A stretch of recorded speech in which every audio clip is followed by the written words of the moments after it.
he's aware of a minor salon style called realism. Eventually, Courbet will make himself the leader and the personification of the realist style, and the style's going to be huge. In fact, the word realism starts to acquire a capital R in writings about art in the 1850s, directly because of Courbet. But in the meantime, the realist style is known as little, roughly done landscapes.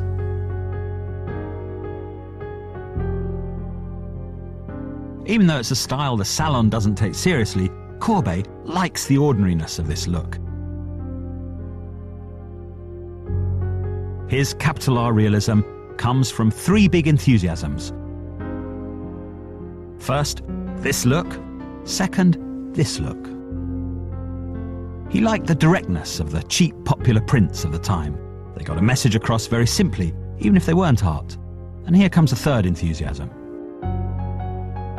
When he was in Paris, he lived in this street, Rue Hautefeuille, above a café called the Brasserie Anglais, a notorious hangout of anarchists and bohemians. He was the centre of the crowd. Here he is in his 20s, a looker, but not yet a great artist. It's the left-wingers' talk about politics that gives Courbet that eureka moment that makes his artistic career take off. Don't you take off though, because in a minute, Paris is going down in flames and Courbet's going to swell up to twice the size.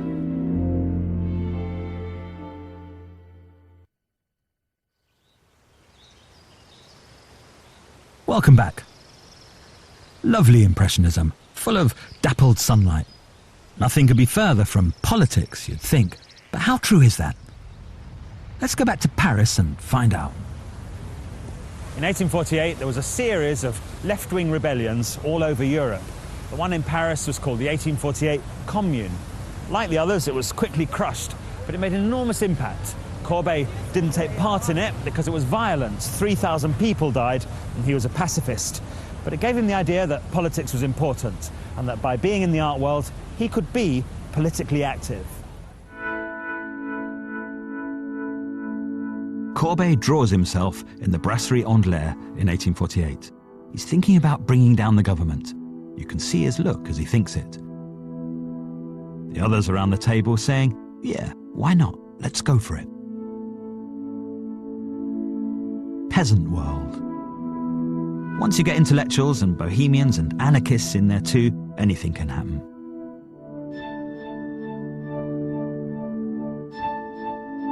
Courbet started painting enormous group portraits of his own people from his own region. Peasants, at the end of the day, returning from an agricultural fair. What does the salon audience make of this? It's not just, ooh, the charming life of peasants, a much lower class than me. They don't quite know how to gauge what it is they're being shown. For one thing, it's 9 feet wide.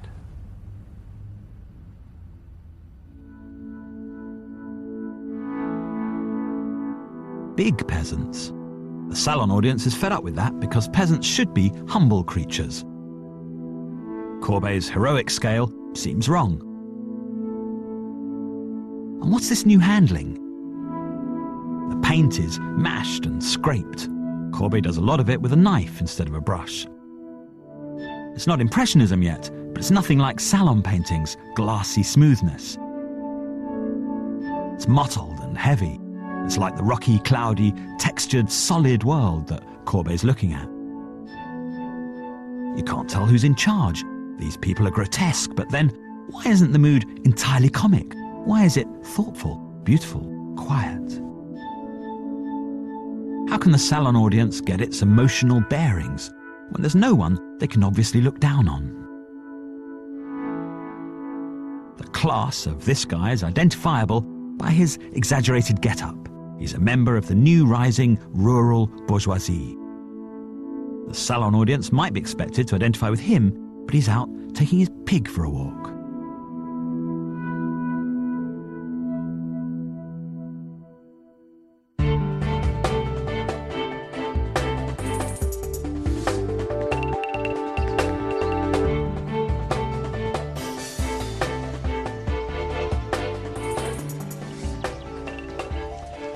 What's really going on in the French countryside?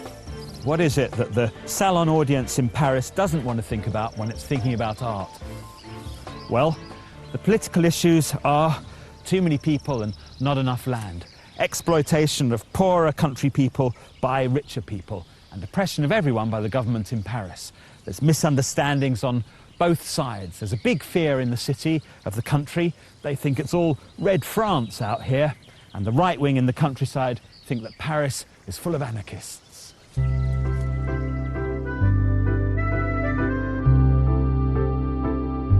And what do people think of Courbet? He was often caricatured in the papers. They drew him as a fat peasant. In fact, he had got quite fat from his drinking, but it was Courbet's big talk they were really targeting. He was incredibly confident. He'd got a great act. The emperor recognises the power of it. Courbet is invited to join in with the emperor's Universal Exhibition. That year, 1855, the salon is going to be incorporated into it. The salon director says to Courbet, "But tone your stuff down. Remember, the salon represents the government." Courbet says, "It seems to me that the government is only really like a person. So in that case, I can be a government." Then he proceeds to act like one. He puts on the Pavilion of the Real. He paints the studio, especially for the pavilion. It's supposed to be the key to all the other paintings.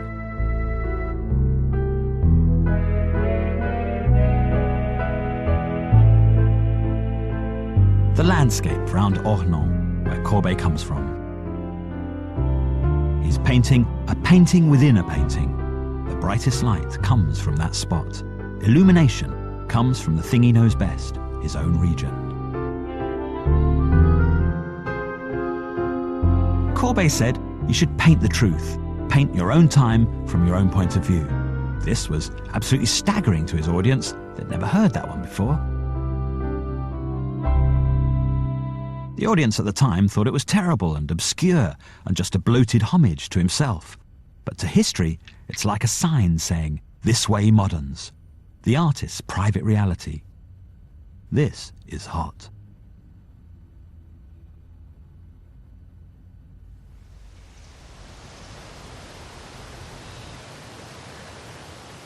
The story of Courbet and politics is an up and down ride. Sometimes he's full on about socialism, sometimes he's a bit cynical.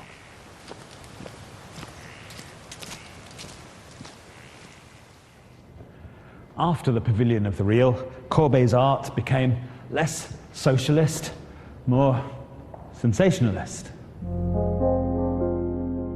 By the 1860s, the political regime was too entrenched for Courbet to attack it head-on. Instead of menacing the bourgeoisie with images of a world of political reality that they didn't want to face, he gave them what they wanted, nudity. Only he did it oddly. Give them nudes, Courbet thought, but make them solid peasant types. Don't make them ethereal goddesses, make them lesbians.